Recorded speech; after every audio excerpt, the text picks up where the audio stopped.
kembali lagi pada saya Agnes Cecilia Senaga Simanjorang. Nah, pada hari ini saya akan melanjutkan materi yang sebelumnya yang telah kita pelajari, yaitu bagaimana mendownload kemudian menginstalasi MySQL Workbench pada PC ataupun laptop kita masing-masing.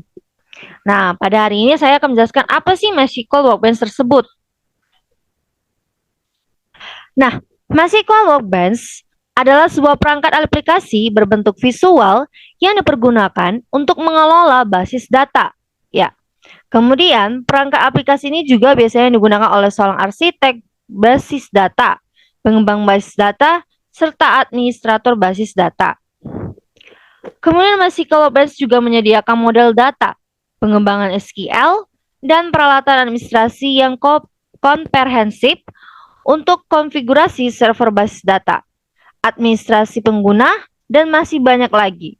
MySQL Workbench juga tersedia pada platform Windows, Linux, dan macOS. Jadi tenang saja apabila misalnya laptop kita itu sistem operasinya Linux ataupun macOS, tenang aja, MySQL Workbench ini bisa di semua platform.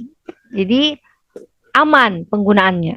Kemudian MySQL Workbench juga terutama tersedia dalam 3 edisi ya. Jadi MySQL Workbench ini ada 3 edisi.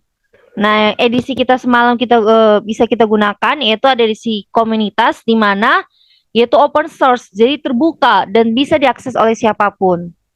Kemudian GPL dan penasaran ya apa GPL ya kan? Nanti kita akan lanjut di pembahasan berikutnya setelah materi ini. Di mana kemudian MySQL Workbench terutama tersedia dalam 3 edisi.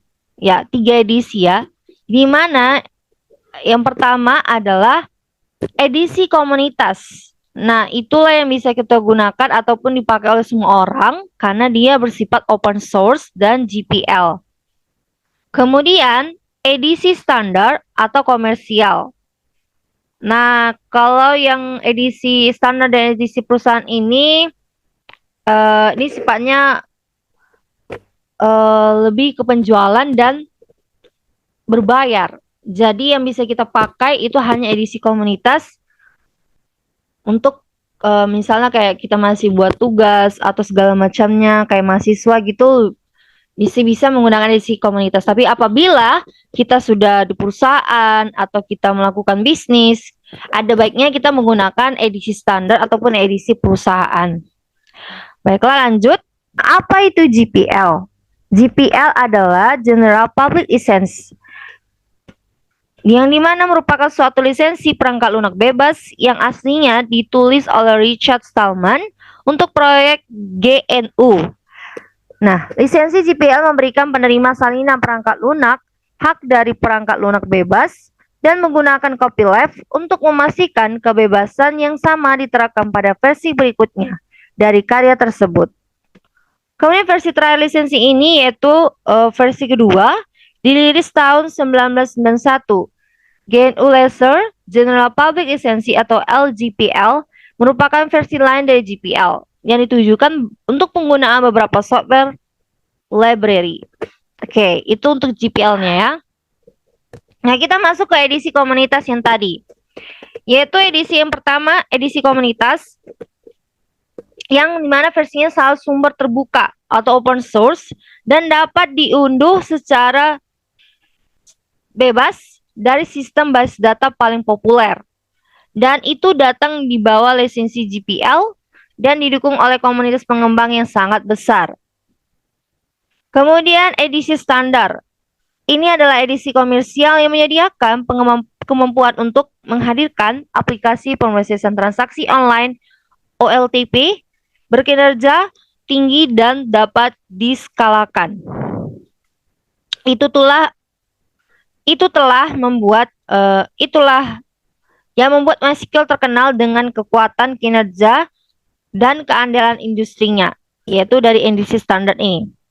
Kemudian lanjut, edisi yang terakhir adalah edisi perusahaan, di mana edisi perusahaan ini juga komersial yang menyertakan serangkaian fitur lanjutan dari yang standar itu. kemudian alat manajemen, dan dukungan teknis untuk mencapai skalabilitas, keamanan, keandalan, dan waktu aktif tertinggi. Edisi ini juga mengurangi risiko, biaya, kerumitan dalam pengembangannya. Jadi untuk kalau misalnya untuk perusahaan ini sangat worth it sekali dan bisa digunakan dan memang disarankan lah untuk digunakan apabila kita bekerja di perusahaan dan untuk bisnis yang akan kita lakukan. Jadi sehingga diberikan juga fitur-fitur yang membantu. Usah dijelaskan. Jadi ya kata-kata. Oke. Jadi ini akan lebih jadi edisi perusahaan ini akan lebih cocok digunakan pada perusahaan ataupun bisnis-bisnis yang kita jalankan gitu. Karena memiliki fitur yang lebih kompleks dibandingkan dari edisi-edisi yang lainnya. Kemudian ini adalah review yang dimana perbedaan dan ini adalah review kelebihan dan kekurangan dari masing-masing edisi yang dimulai dari fungsi yang pertama yaitu berikut ini adalah tabel review perbedaan kebalik. Ini adalah review kelebihan dan kekurangannya. Berikut ini adalah tabel dari hasil kelebihan. Ini adalah hasil review beberapa. Ini adalah hasil review dari edisi-edisi. Stres buat kata-katanya. Stres mahasiswa.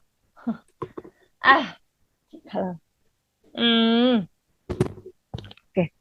Ini adalah tabel hasil review yang dimana menguraikan kelebihan dan kekurangan dari masing-masing edisi yang terdapat pada MySQL Workbench.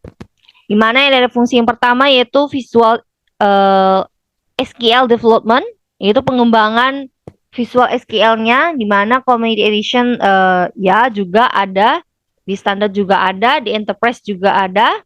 Kemudian Visual Database Administrator-nya ya sama juga ada ya. Kemudian Performance Tuning masih sama. Kemudian User and Session Management, Connection Management.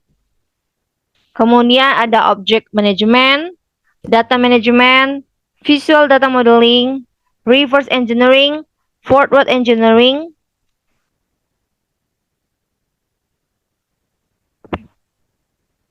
dan yang dimana yaitu pertama Visual SQL Development, yaitu kedua Visual Database Administration, Performance Tuning, User and Session Management, kemudian Connection Management, Object Management, Data Management, Visual Data Modeling, Reverse Engineering, Forward Engineering. Dan masih banyak lagi ke layanan-layanan yang ada pada masing-masing edisi yang mungkin tidak bisa saya sebutkan satu persatu. Yang mungkinnya nanti akan ada perbedaan dari setiap edisi yang kita gunakan pada masing-masing Workbench yang kita gunakan.